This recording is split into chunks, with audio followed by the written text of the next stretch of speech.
누가복음 19장 1절부터 10절.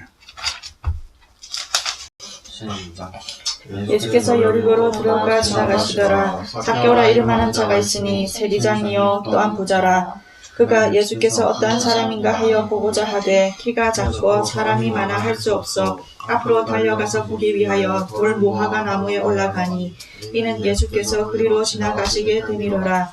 예수께서 그곳에 이르사 쳐다보시고 이르시되 삭개오야 속히 내려오라. 내가 오늘 내 집에 유하여야 하겠다 하시니 급히 내려와 즐거워하며 영접하거늘 뭇 사람이 보고 수군거려 이르되 저가 죄인의 집에 유하러 들어갔도다 하더라. 삭개오가 서서 주께 여짜오되 주여 보시옵소서. 내 소유의 절반을 가난한 자들에게 주겠사오며 만일 누구의 것을 속여 빼앗은 일이 있으면 내 갑절이나 주겠나이다. 예수께서 이르시되 오늘 구원이 이 집에 이르렀으니 이 사람도 하나님의 자손이미로다. 잃어버린 자를 찾아 구원하려 함이니라. 아멘. 아멘. 누가복음 19장 1절부터 10절까지 삭개오의 예수님께서 삭개오에게 찾아오시는 이 내용은 유명한 장면이죠. 근데 여기에 대해서 우리가 내용을 많이 들어서 알고는 있는데 그에 대해서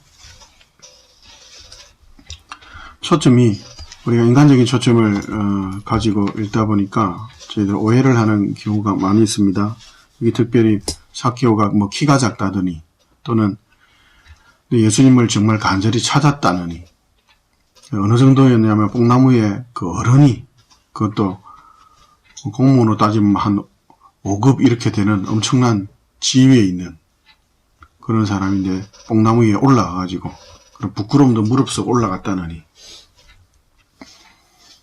그리고 예수님께서 삭개오의 집에 들어가니까 너무 기뻐가지고 막 자기 재산을 반을 내놨다느니 또는 뭐 보통 뭔가를 도둑질을 하면 2배를 갚는 게 보통 법인데 아주 완벽하고 아주 진짜 과도한 책임감을 가지고 완벽주의적인 어떤 뭐 그런 책임감과 그런 도덕성을 가지고 이렇게 하게 되었더라. 그러니까 이런 어떤 행동을 보이니까 예수님께서 이 집에 구원이 이르렀다 이렇게 선포를 하셨다는 그런 인간적인 뭐 4배, 뭐 전 재산의 절반, 뭐 뽕나무 키 작은 사람 등등 이런 인간적인 어떤 조건이나 그런 숫자에 속아서 이 본문의 핵심을 놓치는 경우가 많이 있습니다.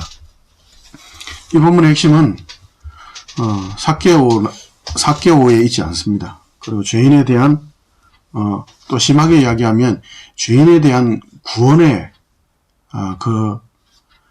내용의 관심은 거기에 있지만 시작은 삭개오가 어떻다? 삭개오가 뭘 했다가 아니라 예수님께서 찾아오셨다에 있는 겁니다. 하나님께서 찾아오신 그 은혜가 초점인 겁니다. 하나님이신 예수님께서 찾아오시지 않았다면 그리고 뭐라고 7절에 보면 비아냥되죠. 유대인들이 죄인의 집에 들어간다. 요한복음 1장에 있는 것처럼 빛이 어둠에 찾아왔지만 어둠이 어떻게 해요? 영접하지 않고 빛을 싫어해서 결국 어떻게까지 한다고요? 우리가 역사 속에서도 확인한 것처럼 예수님을 십자가에 못 박을 만큼 인간들은 하나님을 싫어하고 저주하죠. 그런데 삭개오가 어떻게 예수님을 영접하고 뭐라고 이야기하죠? 주여라고 할 수 있게 되었습니까? 불가능하죠. 인간의 지혜와 지식이나 능력으로는. 어떻게 이게 가능하죠? 삭개오가 자신의 재산을 절반을 내놓기도 하고 4배나 잘못한 것이 있으면 4배를 내가 갚겠다 한 것은 이거 하나님의 은혜가 아니고는 불가능하죠. 삭개오의 반응은 구원받기 위한 조건이나 이렇게 했으니까 이런 일이 있었지라는 어떤 투자적이거나 아니면 하나님과의 어떤 밀당 같은 그런 개념이 전혀 아닙니다. 누가 오셨다고요? 주여라고 하죠. 주께서 오셨기 때문에 어떤 주죠? 온 천지와 우주 만물을 창조하신 주인이 오셨죠. 그 주인이 어떤 분이시고 그 주인이 가진 영광과 모든 공급과 평안이 얼마나 많은지 그 주인의 넉넉함에 대한 주인이 찾아오셨다는, 이제 그 자기가 발버둥 치며 살아야 했던 그 불안 속에서 또는 원망 속에 또는 분노 속에 어떻게 해야 되느냐, 자기 마음대로 안 되는 그 분노 속에 인간이면서 자기가 자기 주인인 줄 알았는데, 세상의 주인 인간인 줄 알았는데 마음대로 안 되는 인생. 여기 뭐 아직 10대가 있으니까 마음대로 안 되죠. 그런 분노, 또 앞으로 어떻게 될지 모르는 불안. 그러나 주인이 오셨다. 임마누엘, 하나님이 오셨다. 아, 내게 주인이 있었지.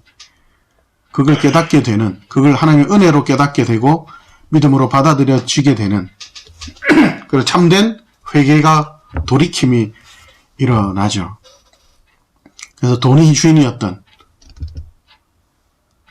부자가 어떻게 되죠? 예수님을 주인으로 섬기게 되는 놀라운 은혜가 일어나죠. 이 일이 어떻게 시작되었다고요? 이 일은 사람으로부터는 불가능해요. 한 장 앞으로 넘겨볼까요? 18장 앞으로 한번 가봅시다.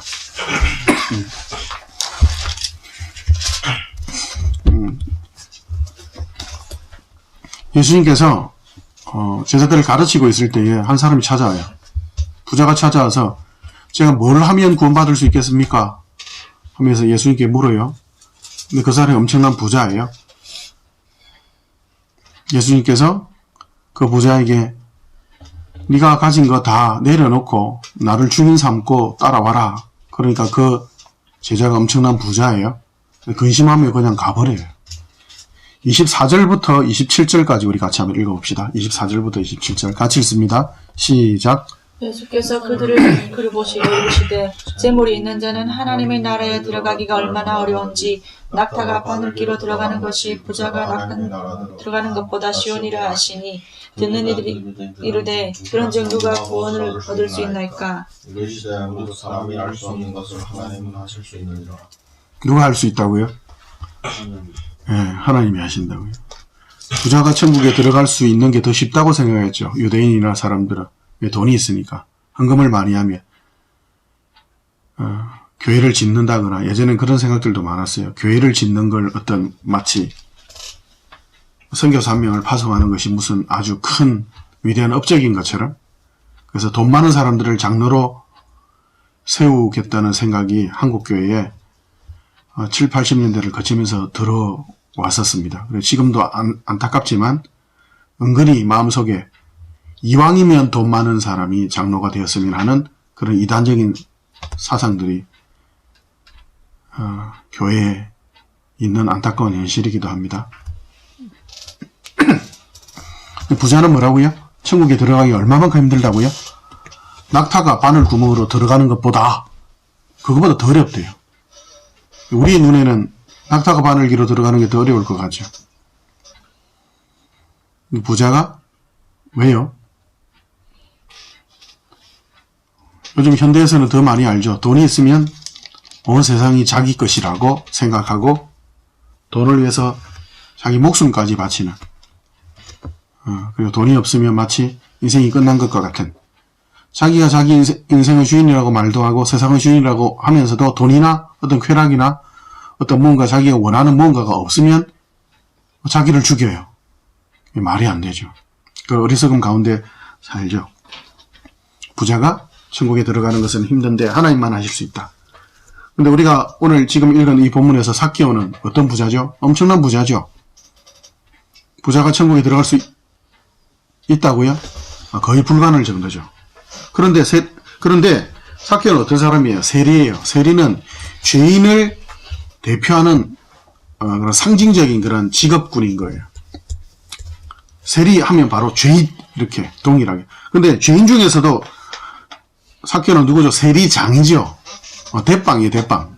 그러면은 죄인 중에 괴수라고 표현한, 죄인 중에서 내가 두목이라고 한 바울의 고백처럼 죄인 중에 우두머리일 뿐만 아니라 특히 그리고 또 부자예요. 모든 천국에 들어가기 불가능한 조건을 다 갖췄죠. 그런데 어떻게 이 집에 구원이 이르렀다고요? 구원의 주인이신, 믿음의 주인이신 예수님이 오셨기 때문인 거예요. 예수님이 오셨다, 찾아오셨다, 여기에 핵심이 있는 거예요. 저가 아브라함의 자손이기 때문이다. 이 표현은 뭐예요? 구원이 이 집에 이르렀다? 저도 아브라함의 자손이기 때문이다. 아브라함의 자손이라는 게 무슨 조건입니까? 아니죠. 아브라함이 어떻게 구원받았죠? nothing이었죠. 오직 하나님의 은혜로 구원받았죠. 아브라함으로 하나님께서 그렇게 자라가게 하셨죠. 마찬가지로 아브라함의 자손이라는 것은 삭개어도 nothing이었는데 오직 하나님이 everything이고 전부이신 그 하나님께서 이 집에 오심으로 빛이 어둠에 비춰서 어둠이 빛을 찾아 나선 것도 아니고 어둠이 자기가 불 쏴질러 가지고 어둠이 빛이 된 것이 아니라 빛이 오셔서 빛이 어둠 한가운데 오셔서 마치 어둠을 밝힌 것처럼 하나님이신 창조주께서 직접 오셔서 그의 주인이 되어 주신 거죠. 그 이야기가 오늘 설교 제목에 우리가 배우려고 하는 믿음의 한 부분인 회개라는 측면을 이야기하는 데에 이 본문이 적당한 본문입니다. 앞에서도 이야기했던 것처럼 우리가 인간적인 이해와 해석으로 오해하지 않는다면 믿음으로 산다. 지난주에 우리가 살펴본 것처럼 믿음에는 어떤 측면이 있죠? 두 측면이 있죠. 한 측면은 일방적으로 하나님께서 에베소서 2장 8절에서 이야기하는 것처럼 하나님의 은혜로 말미암아 믿음으로 구원을 받는다. 그런데 그 믿음은 뭐라고요? 하나님의 선물이다. 그리고 우리가 로마서 1장 16, 17절에서 이야기한 것처럼 복음에는 하나님의 의가 나타났는데 이 복음에는 뭐라고요? 믿음에 이르게 하는 하나님의 의가 나타났다고요. 그래서 믿음으로 믿음에 이르게 한다 할 때 첫 번째 믿음으로는 뭐죠? 하나님의 은혜, 일방적으로 주어지는 선물로 주어지는 믿음이죠. 그다음 믿음으로 믿음에 이르게 한다 할 때 두 번째 믿음에 이르게 한다는 믿게 된 신자기 때문에 믿음으로 사는 성도의 삶을 그리고 목표를 이야기하는 거죠. 은혜로 믿게 된 자이기 때문에 마찬가지로 그 믿음의 한 측면은 뭐죠? 이제 친밀한 신뢰관계 속에서 하나님을 더 풍성히 알고 그 하나님께 집중하는 동의와 그 하나님께 자신의 모든 소망과 기대와 목표를 맡기고 기대고 나가는 신뢰, 지식과 동의와 신뢰라는 그 믿음의 한 측면이 당연히 있어야죠. 그래서 믿음은 일방적인 은혜의 측면과 쌍방적인 신뢰의 이 양 측면이 똑같이 있어야 위주와 화폐가 되지 않습니다. 마찬가지로 우리가 회개를 이야기할 때에 회개에 합당한 열매를 맺으라는 마태복음 3장을 이야기하죠. 네, 기억나시는지 모르겠는데 회개에 합당한 열매, 뭐가 회개에 합당한 열매일까요? 예수 믿는 사람으로서 어떤 모든 생각과 말과 행동에 있어서 본을 보이고 열심히 완벽주의적으로 모든 사람이 본이 될 만큼 잘 산다. 중요하죠. 그렇게 되어 가야 되죠. 근데 회개에 합당한 열매의 가장 첫 번째에 드러나는 모습은 회개예요, 회개. 회개가 바로 회개에 가장 합당한 열매인 거예요. 이게 무슨 말이냐? 회개는 문자 뜻 그대로 하면 돌이키는 거죠. 돌아서는 거죠. 돌아서는 거죠. 근데 이 돌아섬이 어떻게 가능할까요? 하나님에 대해서 인간들이 가지는 생각들이 뭐였다고요? 고린도전서로 우리가 한번 가볼까요? 고린도전서 1장으로 가봅시다.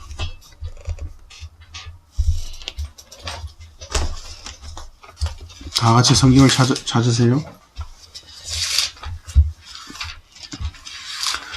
하나님께서 죄인으로 모두 지옥에 갈 수밖에 없는 인간들의 형편에 대해서 하나님께서 은혜를 베푸셔서 예수 그리스도를 보내시기로 작정하시고 마침내 역사 현장에 예수님을 보내셨죠. 그런데 인간들이 예수님의 그 십자가의 그 은혜의 복음에 대해서 하나님께서 예수님을 화목제물로 보내시는 그 하나님의 의에 대해서 어떻게 반응하는지에 대해서 고린도전서 1장 18절부터 28절까지 24절까지 같이 읽습니다. 시작. 십자가의 도가 멸망하는 자들에게는 미련한 것이요 구원을 받는 우리에게는 하나님의 능력이라. 기록된 바 내가 지혜 있는 자들의 지혜를 멸하고 총명한 자들의 총명을 폐하리라 하였으니 지혜 있는 자가 어디 있느냐 선비가 어디 있느냐 이 시대의 변론가가 어디 있느냐. 하나님께서 이 세상의 지혜를 미련하게 하신 것이 아니냐. 하나님의 지혜에 있어서는 이 세상이 자기 지혜로 하나님을 알지 못하므로 하나님께서 전도에 미련한 것으로 믿는 자들을 구원하시기를 기뻐하셨도다. 유대인은 표적을 구하고 헬라인은 지혜를 찾으나 우리는 십자가에 못 박힌 그리스도를 전하니 유대인에게는 거리끼는 것이요 이방인에게는 미련한 것이로되 오직 부르심을 받은 자들에게는 유대인이나 헬라인이나 그리스도는 하나님의 능력이요 하나님의 지혜니라. 30절 31절도 같이 읽습니다. 30절 31절 시작. 너희는 하나님으로부터 나서 그리스도 예수 안에 있고 예수는 하나님으로부터 나와서 우리에게 지혜와 의로움과 거룩함과 구원함이 되셨으니 기록된 바 사랑하는 자는 주 안에서 자랑하라 함과 같게 하려 함이라. 아멘.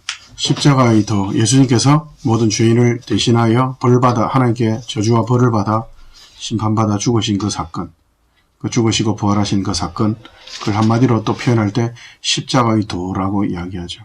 근데 그 십자가의 도를 유대인들은 제일 처음 그걸 분명히 보고 알게 되었던 유대인들은 어떻게 해요?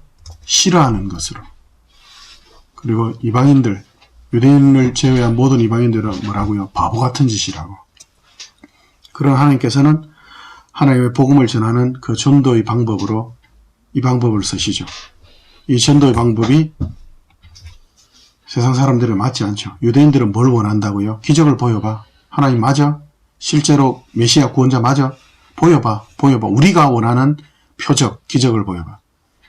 유대인들은 그것을 원하는데 이방인들도 뭘 원하죠? 미련한 짓이라고. 사람이 어떻게 죽었다가 다시 부활하냐?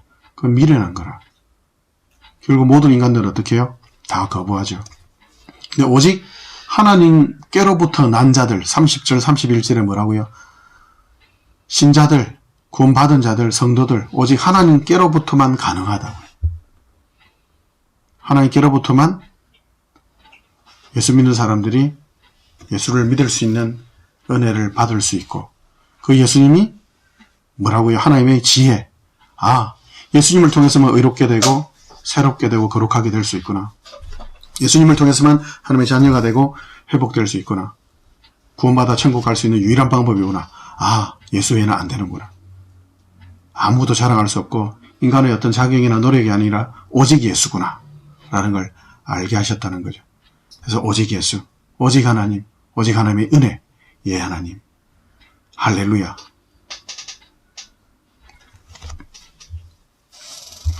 인간들의 형편이 왜 이렇죠? 그리고 확인한 것처럼 에베소서 2장 1절에서는 뭐라고 하나님 말씀하시죠? 그는 죄와 허물로 죽었던 너희를 살리셨도다. 그는 누굽니까? 예수 그리스도죠. 예수님이 죄와 허물로 죽었던 시체였던 냄새나는 너희들을 살리셨다. 시체인데 어떻게 예수님 구원해 주세요 이게 가능합니까? 불가능하죠. 그래서 오직 하나님의 은혜로만 가능하죠. 하나님의 은혜로만. 우리가 요한복음에서도 확인한 것처럼 빛이 어둠에 왔지만 싫어하죠. 그래서 예수님을 우리 확인한 것처럼 십자가에 죽였다는 것 자체가 뭐죠? 모든 인간들이 하나님의 통치 방식을 싫어하죠. 자기가 하나님이 되려고 하는. 그런 하나님께서는 우리가 읽은 것처럼 이 복음, 십자가의 화목제물로 돌아가신 모든 인간들의 그런 범죄에 대해서 예수님께서 직접 그 모든 것을 담당하셔서 하나님의 의와 그리고 죄인들의 죄의 문제를 다 해결하신 그 은혜로만 가능하다.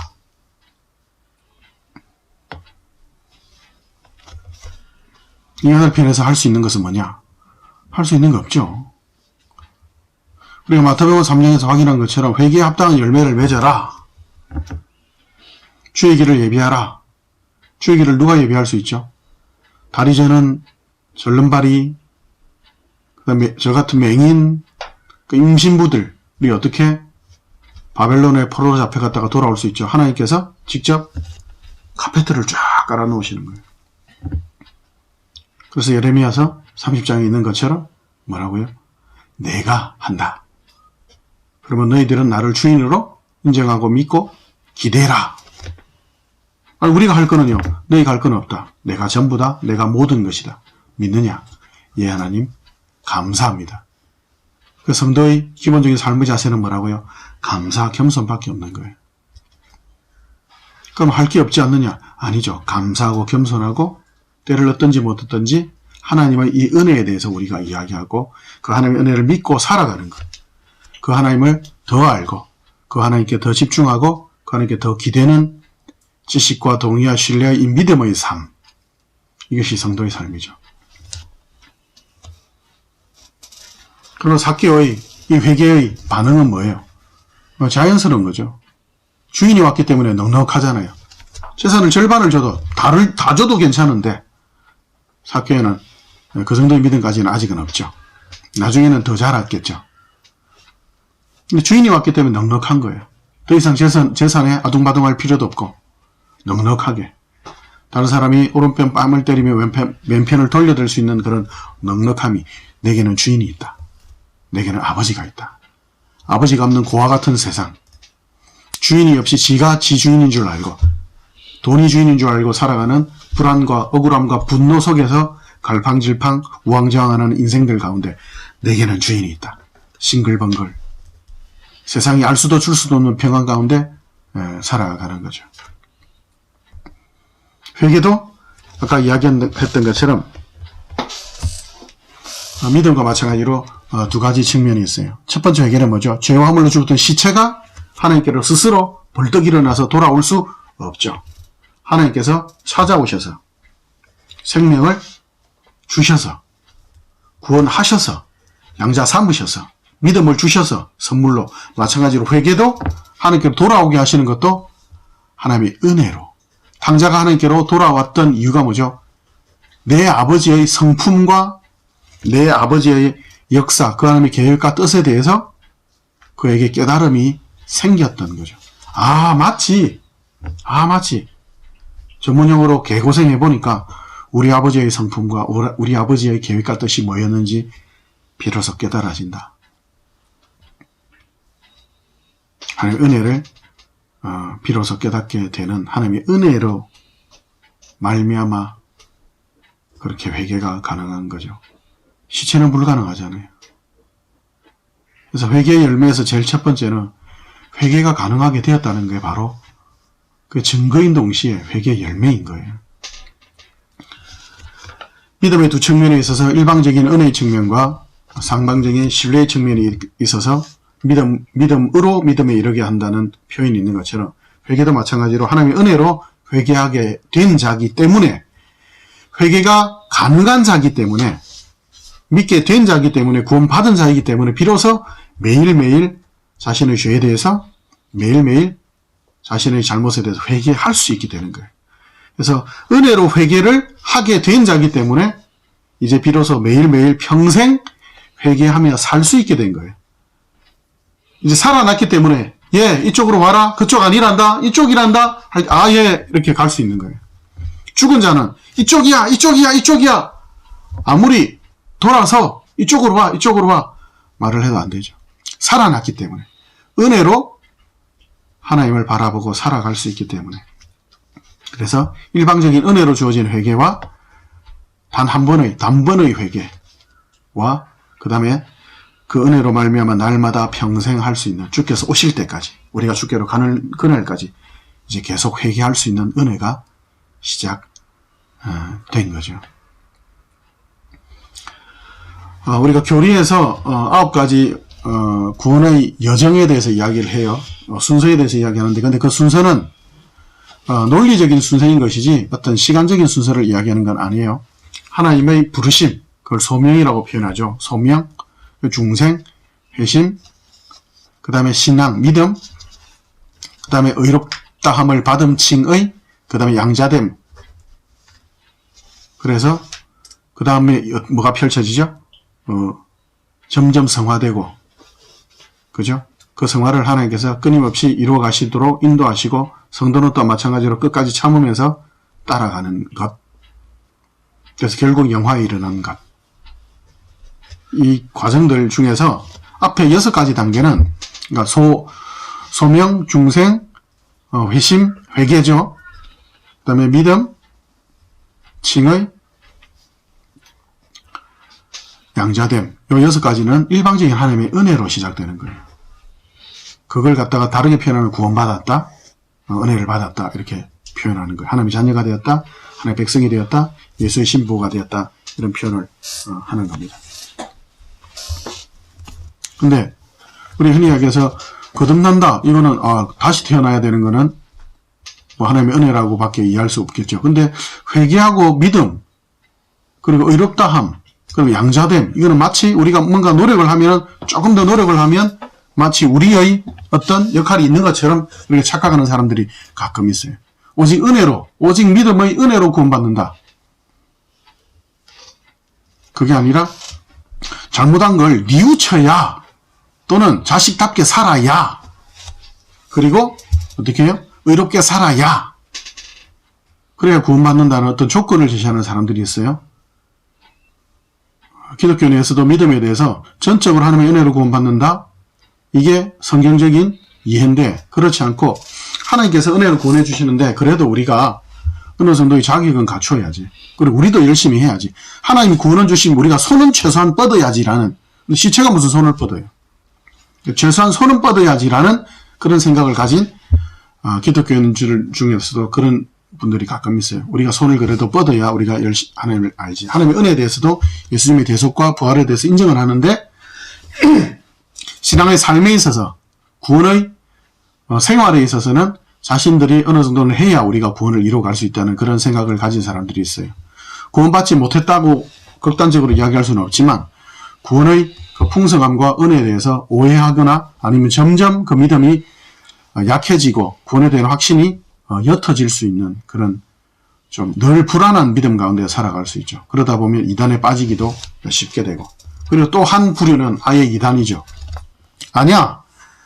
아담이 선하게 태어난 것처럼 우리도 선하게 태어났어. 그래도 우리가 열심히 노력하면 우리가 구원받을 수 있어. 하나님이 예수님 꼭 안 보내주셔도 돼. 우리가 열심히 하면 하나님이 원하는 의를 이룰 수 있어. 이런 게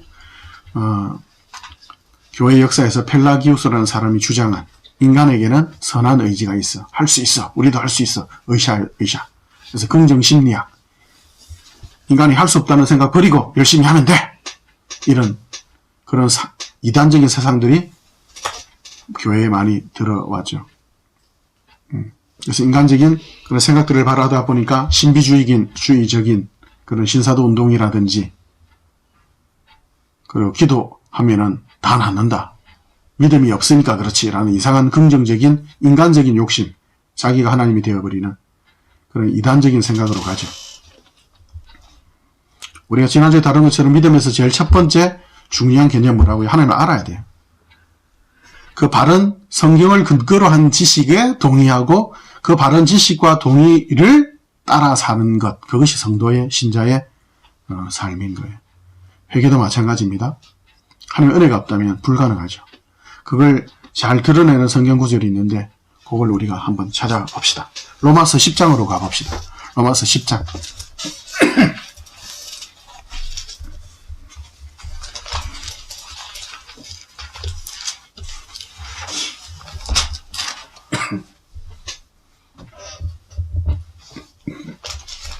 네, 로마서 10장 1절부터 15절까지 같이 읽습니다.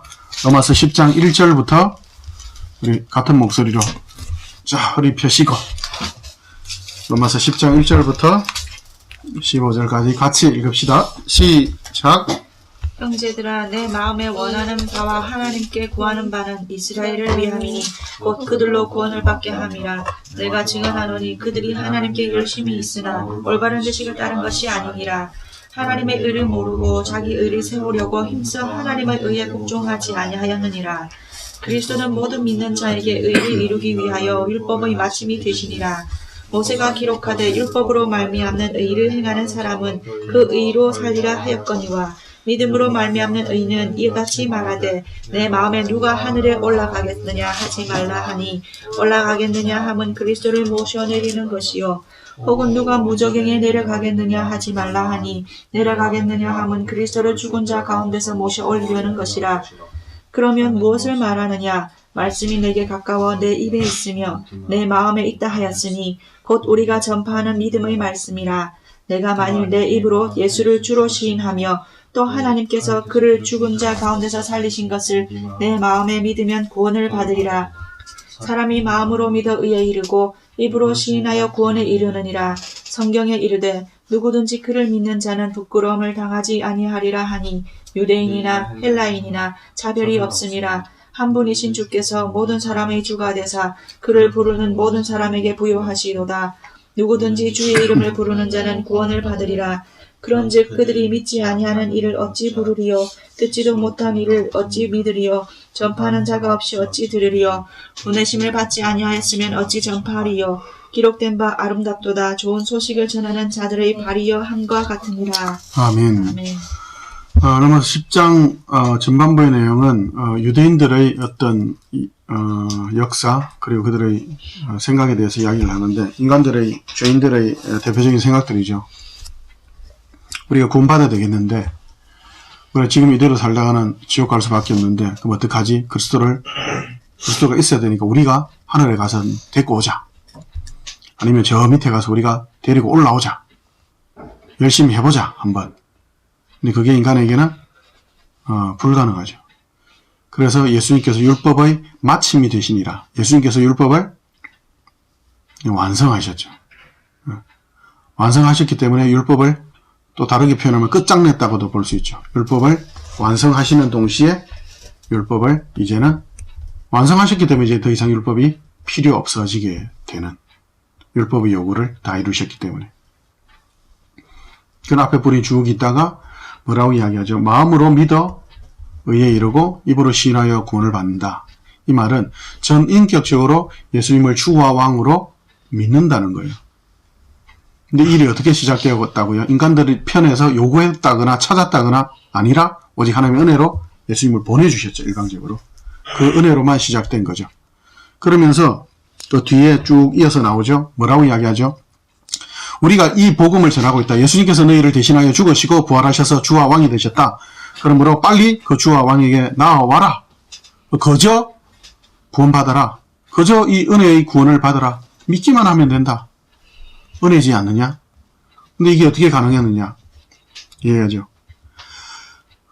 하나님을 불러야 된다고 하는데 부른다는 표현은 뭐냐면 예배한다는 거예요. 하나님을 주와 왕으로 섬긴다는 건데 어떻게 예배할 수 있느냐? 들어야 되지 않느냐? 주인이 왔다. 주인이 왔으니까 너희들의 구원이 임했다. 이제 더 이상 악다구니하며 살지 않아도 된다. 주인이 왔다. 그럼 복음 어떻게 예배할 수 있죠? 믿어야 예배할 수 있죠. 근데 그 믿음은 어떻게 가능하죠? 인간 편이 없는데. 또 전하는 자가 있어야 되잖아요. 그죠? 어떻게 믿노? 전해야지. 전하는 자가 있으면 됩니까? 아니죠. 전하는 자는 뭐예요? 그건 전하는 자죠.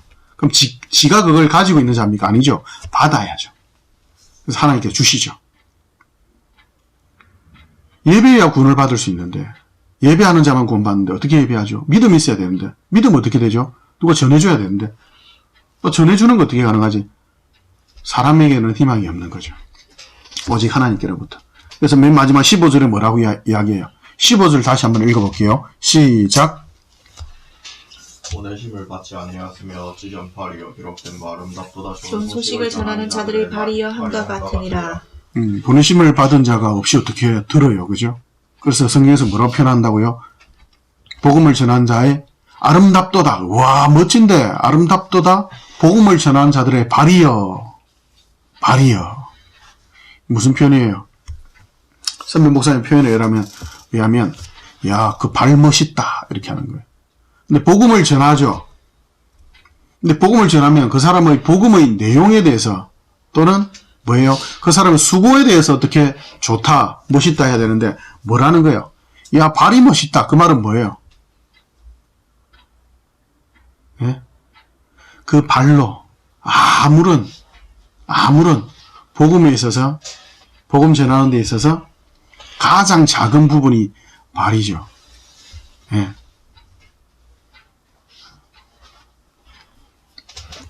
그저 그런 한 것밖에 없는, 발이 뭐 말을 한 것도 아닌데 하나님의 은혜를 이야기하는 거죠. 그래서 뭐라고요? 아무도, 우리가 읽은 것처럼 고린도전서 1장 31절에 아무도 자기 때문에는 아무도 자랑하지 못하게 하려 함이니라. 내 회개했다, 내 믿었다, 내 자녀답게 살았다, 가끔씩 표현하는 거지만 자녀가 되기 위해서 효도하는 사람은 없죠. 자녀니까 효도하죠. 마찬가지로 성도기 때문에 날마다 회개하고, 성도기 때문에 날마다 믿고, 성도기 때문에 날마다 의롭게 살아야 되는 거죠. 의인이기 때문에 의롭게 살아야 되는 거예요. 사람이니까 두 발로 걷는 것처럼, 개미니까 기는 것처럼 당연한 삶인 거죠. 우리가 읽은 오늘 삭개오의 믿음, 구체적이죠. 실제적으로 돈이라는 너무나 명확하게 드러나는, 그죠? 그럼 성도의 삶은 뭔 거예요? 성도의 믿음의 삶, 회개의 삶이라는 것 또한 두리뭉실하게 눈에 보이는 둥 마는 둥이 아니라 구체적으로 보이는 거예요. 어제와 오늘과 내일의 삶이 연결이 되어 있는 거예요. 사람들을 눈에 보이게 저 사람의 인생은 어떻게 될 거다, 우리 자신이 우리의 믿음을 볼 때도 우리 인생은 이렇게 되어 갈 거라는 예측이 가능한 신앙생활이라는 거예요. 갑자기 뜬구름 잡게 뭐 로또가 걸린다더니 갑자기 막 암 걸렸다가 살아났다가 다시 또 죽었다가 벌떡 일어났다, 이런 이상한 게 아니라 살아계신 하나님이 주인이시기 때문에 그 인생의 목표가 뭔지 알고, 저 사람의 생각이 뭔지 알고, 저 사람의 말과 저 사람의 행동이 항상 투명하게 일정하다는 거예요.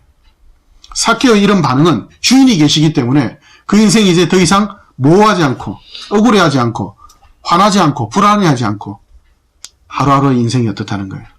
하나님을 주인 삼고 날마다 하나님께로 돌이키는 거예요. 하나님께 회개한 인생이기 때문에, 하나님의 은혜로 회개한 인생이기 때문에 날마다 돌아서는 거예요.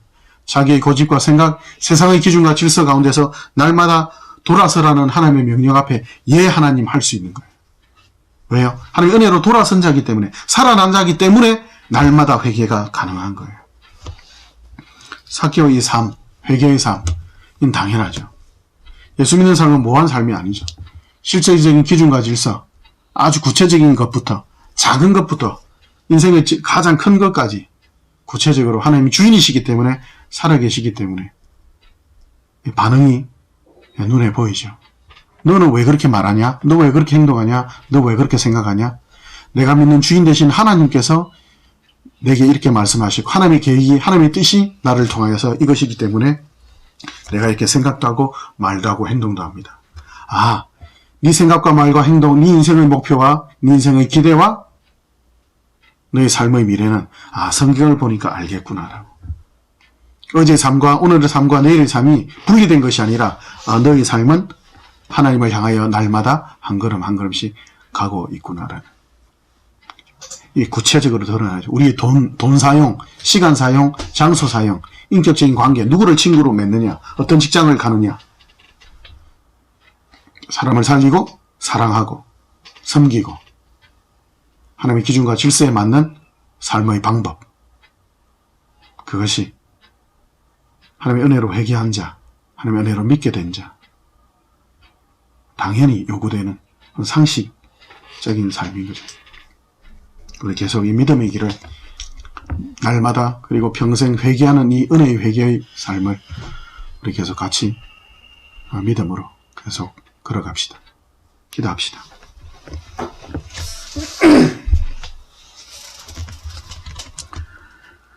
하나님,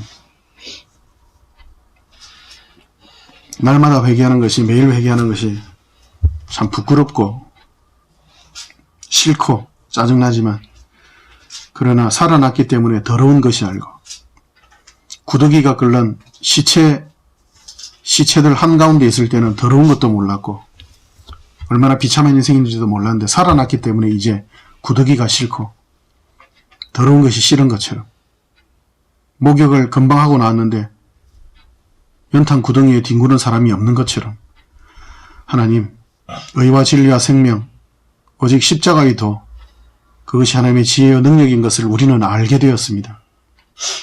그렇게 살아난 자기 때문에 더러운 것이 무엇인지 알고 의와 진리와 생명이 뭔지 알기 때문에 의와 진리와 생명을 따라 하나님의 자녀답게 성도답게 하나님의 자녀로 살아가는 이것은 너무나 상식적인 삶이지 않습니까? 그런 날마다 회개하고 날마다 믿음을 따라가는 이 삶이 쉽지 않고 힘듭니다. 그러나 하나님 당연하기에 사람이기에 사람으로 사는 것이 당연한 것처럼 하나님의 자녀니까 거룩하게 의롭게 날마다 자라가는 날마다 회개하는 이 은혜, 회개할 수 있게 되었다는 이 은혜. 날마다 자주 더러워지지만 날마다 씻을 수 있다는 이 은혜 놓치지 않고 날마다 씻으며 날마다 거룩하며 날마다 회개하며 날마다 믿음으로 하나님을 향하여 날마다 자라가게 하여 주시옵소서. 같이 이 길 걸어가게 하여 주옵소서. 살아계신 우리 주 예수님 이름으로 하나님의 그 통치를 믿으며 감사하며 기도합니다. 아멘.